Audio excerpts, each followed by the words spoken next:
This week on Waterways, South Florida Waterflow, Part 1.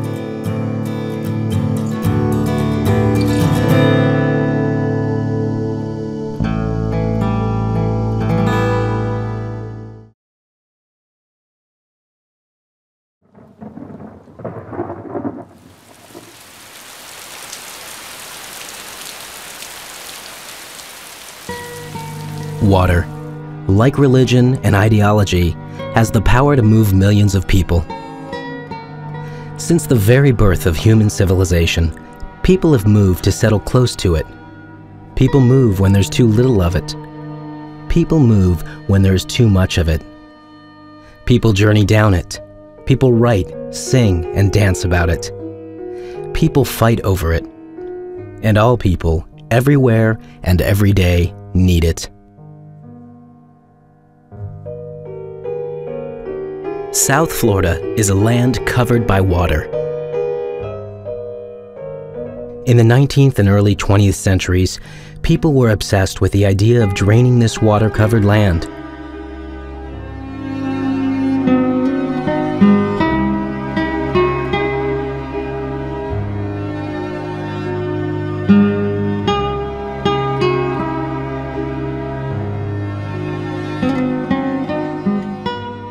But it did not yield. Instead, people worked it, were defeated by it, and sometimes drowned on it. Until, finally, in the 1950s and 60s, engineers built one of the largest systems of canals, pumps, and floodgates in the world and chained the Everglades within its basin. But the grand waterworks did not end tragedy. Even as the first pumps came online, people noticed that the Everglades weren't just chained. They were wounded and dying. This is the story of the effort to drain South Florida's Everglades.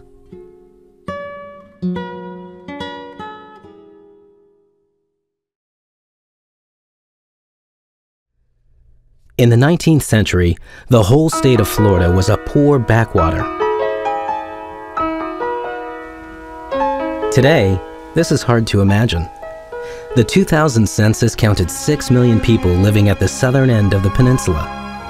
But before 1870, only 250 of the most desperate or hardy souls called it home. The first settlers rarely ventured into Florida's interior.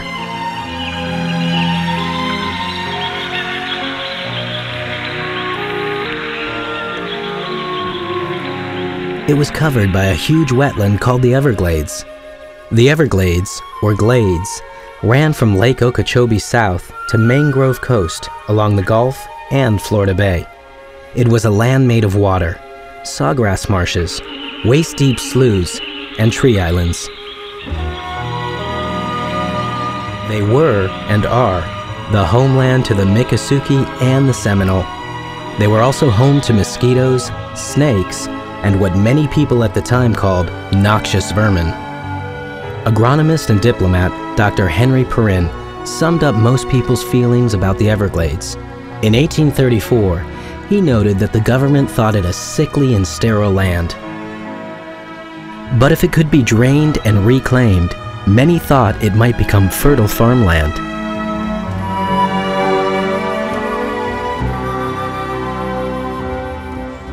In the late 1870s, Hamilton Diston, a wealthy tool manufacturer and real estate investor from Pennsylvania, became fascinated with the prospect of draining the Everglades.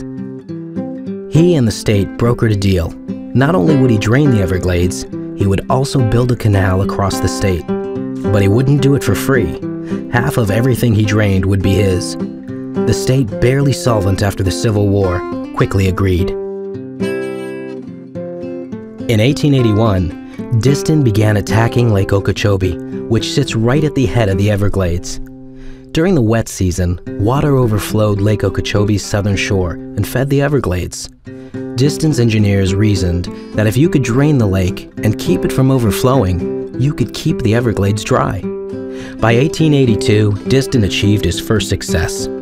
His dredgemen blasted through the limestone bedrock that separated Okeechobee from a nearby river, the Caloosahatchee. With a canal now connecting the two, Okeechobee had an outlet to the sea. The new drain through the Caloosahatchee also opened a waterway from Fort Myers on the coast to the Kissimmee River in the middle of the state.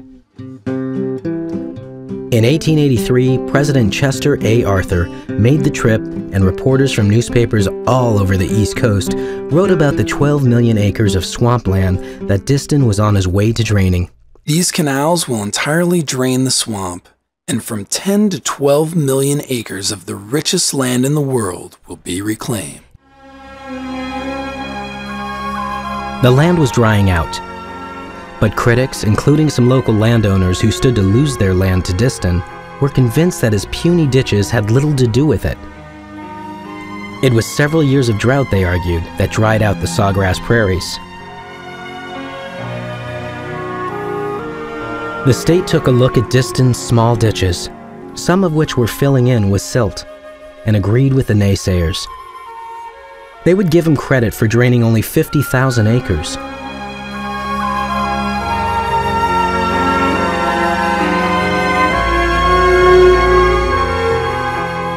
Diston continued to dig canals and to sponsor towns and experimental farms until a nationwide depression hit in 1893. During the Depression, his Florida enterprise crumbled.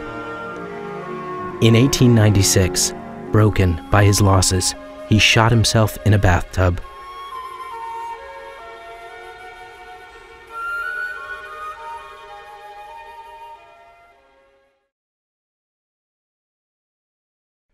Yes, the Everglades is a swamp. So was Chicago 60 years ago. After Diston's death, the dream of draining the Glades again lay dormant, until a new champion of draining the Everglades rose to prominence. In 1904, former steamboat captain, logger, phosphate miner, and self-proclaimed man of the people, Napoleon Bonaparte Broward, took up the Everglades cause during his campaign for governor. He promised to drain the Everglades and the lands around Lake Okeechobee. And rather than give away these huge tracts of land to wealthy developers like his predecessors had, he would have the state do the draining. The land would be offered to people of modest means, and proceeds from the sales would pay for schools and public services. Broward won election in 1904 and went to work immediately. He had never seen the Glades, but he had been convinced by the reports of a few railroad engineers that drainage was possible. These engineers no longer believed that Diston's goal to lower the waters of Okeechobee would be enough to drain the Glades. To be sure, the lake would have to be drained, but they would also need to drain the Glades. They focused on the 160-mile-long rock ridge that was home to Miami, Palm Beach, and other cities along the East Coast. This rock ridge was a giant natural levee that separated the Everglades from the ocean. Blast canals through the ridge, they thought, and the Glades would drain into the sea. But Broward's designs, like Diston's before him, proved too big to accomplish. Despite his dogged determination, at the end of his term 4 years later, dredges had dug only 15 miles of canal, and digging even these modest canals had almost bankrupted the state. His failure is not surprising. He had attempted to drain an area of 4 million acres, larger than the state of Connecticut, by digging a few ditches.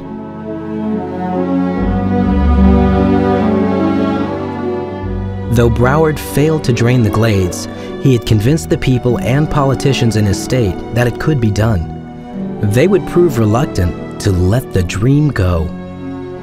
If Broward's successors were to keep the drainage work going, they would need money. The only thing they had to sell was 4 million acres of land in the Everglades. Though Broward wanted to reserve the land for small buyers, his successor, Albert Gilchrist, realized the state would have to sell it to large corporations to get the kind of capital they needed. Several corporations stepped up to buy. After the land was in their hands, one of the biggest scams in Florida history began. Representatives of the Florida Fruit and Land Company, the Everglades Land Company of Chicago, and a half-dozen other outfits combed northern cities looking for buyers. They passed out pamphlets and brochures featuring healthy fruit trees, busy dredges next to new canals, and testaments from scientists and other land buyers. The soil, deep, uniform, and black, is absolutely richer than the valley of the Nile. Sales boomed. Other companies jostled to get in on the business. Everything looked rosy until the first small-time buyers showed up to see the land they had purchased and discovered it was unsurveyed, unreachable, and underwater. Lawsuits and a congressional inquiry soon followed. Though the land sales scandal seemed like it might be the death of the development in the Glades, it proved to be only a bump in the road. In 1915, the first railroad reached the town of Okeechobee City on the lake. According to historian Tom Will, the railroad turned the collection of shacks into a bustling town of 1,100 in just 10 months. In 1915, the state started building a road straight through the Glades. The Tamiami Trail would connect Tampa and Miami and make the Glades less remote. As the dredges dug and rails and roads were laid, something curious was happening in the Glades. The land was drying out. Between the late teens and mid-20s, the population of the Glades doubled. Tens of thousands of acres were put into cultivation. It seemed that the Glades would be tamed until the early 1920s. In the 1920s, the weather changed. In 1922, rains filled Okeechobee so high that it overflowed its banks and flooded cropland. In 1924, the rains again filled Okeechobee, and its waters once more pushed over the south bank and flooded farms. Residents were learning a hard lesson about South Florida's climate. The Glades had wet decades and dry decades. During the dry decades, little rain would fall. The land would dry out and farmers could plant crops. But the drought was never permanent. Sooner or later, the rains would return and cover the land in water. Those people who had been fooled into thinking the canals were draining the Glades would get a hard lesson.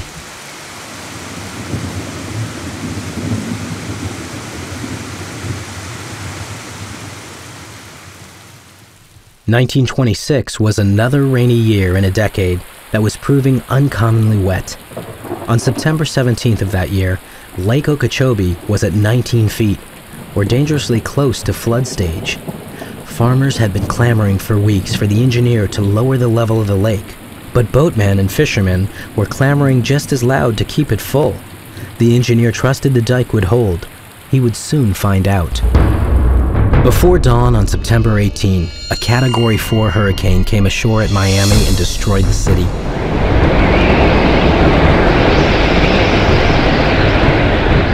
Afterwards, it roared across the Everglades towards Okeechobee.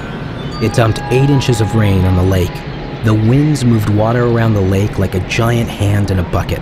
When the water hit the southwestern shore near the community of Moorhaven, the dike broke. Between 150 and 250 people were killed. 1,200 people lost their homes, and Moorhaven had to be evacuated. The streets of Moorhaven stayed underwater for 3 weeks. Though spirits were low, the lake's residents were not defeated. Instead, they laid the blame on the local drainage engineer. If he had just kept the lake low, the storm wouldn't have breached the dike and flooded Moorhaven.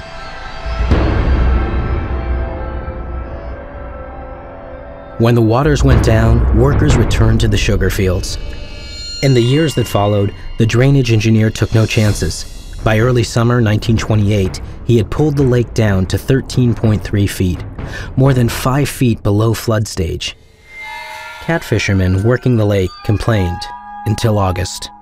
On August 10, the rains started. They didn't let up.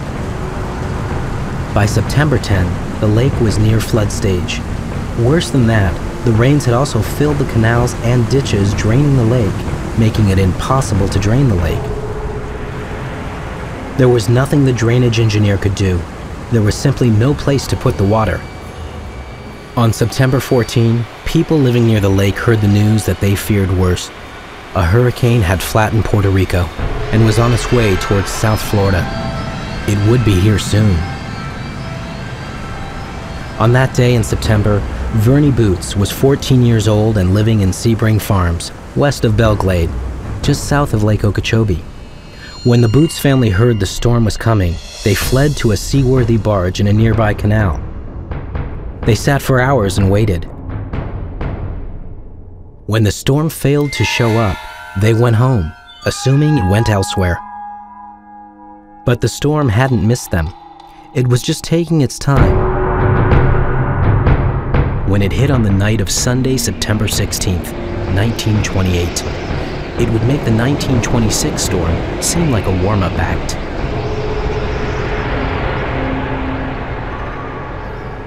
By the time the storm was on them, it was too late to get to the barge. Vernie and his family and 60 others fled to a sturdy two-story house next door.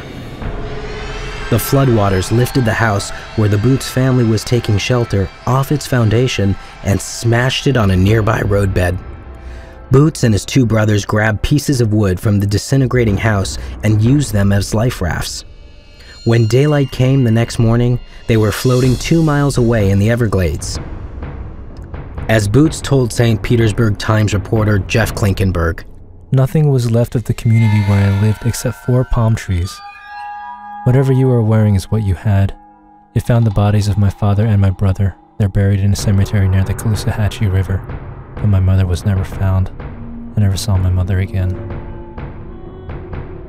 The tragedy among African American field workers was even worse.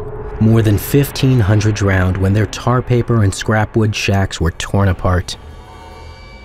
In the days that followed, the citizens of Lake Okeechobee moved through the receding floodwaters, retrieving the bodies of family, friends, and neighbors.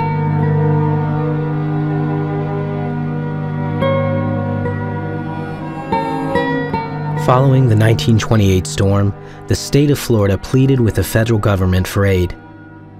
The canals that the state had dug had encouraged thousands to move to Okeechobee. But the canals couldn't protect them. President Hoover signed a law authorizing a grand dike around the lake. Work on the dike began that very same year. By the time it was finished in 1938, the dike would stretch for 85 miles and surround more than half of the lake. It would be more than 30 feet high. It would never be breached.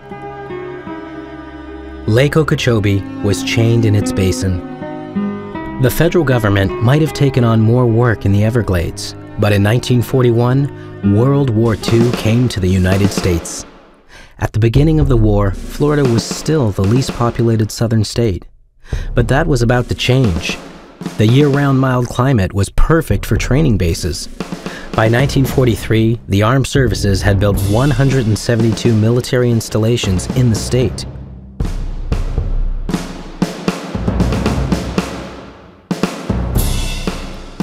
$2.1 million men and women migrated to Florida to train and work as civilians. In Miami alone, 70,000 soldiers were billeted in hotels. Many of these soldiers liked what they saw. "Mother, this is the most beautiful place that I have ever seen. I really think that when the war is over, I'll move down here." Thousands of others shared Moody's enthusiasm. After the war, they came to Florida in droves. Between 1940 and 1950, Florida's population grew by 46%. As many as 700 people per day were flocking to Florida. Many of these newcomers settled along Florida's Gold Coast, the chain of East Coast cities including Fort Lauderdale, Palm Beach, and Miami that are just east of the Everglades. They built on lands right next to the Glades. In 1947, the newcomers were treated to one of Florida's old standbys, a wet year with hurricanes. In October 1947, water 2 feet deep piled up in Lauderdale streets.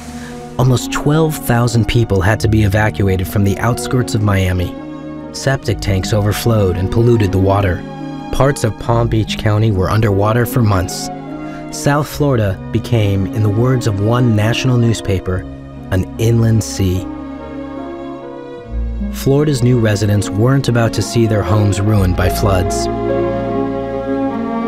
In October 1947, they pressured the federal government for relief. Congress was in a receptive mood. They had fought and won a world war. Protecting southern Florida from floods should be, by comparison, an easy task.